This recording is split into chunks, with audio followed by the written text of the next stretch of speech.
start with what's widely considered the king of private jets, the Gulfstream G700. At a price tag of $75 million, this aircraft isn't just transportation, it's a statement.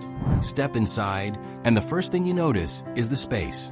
The G700 has 5 living areas, which means you could be sleeping in one section while your guests dine in another. The cabin stretches over 56 feet long, longer than many Manhattan apartments. The seats? Hand-stitched Italian leather that converts into a full flat bed. The lighting?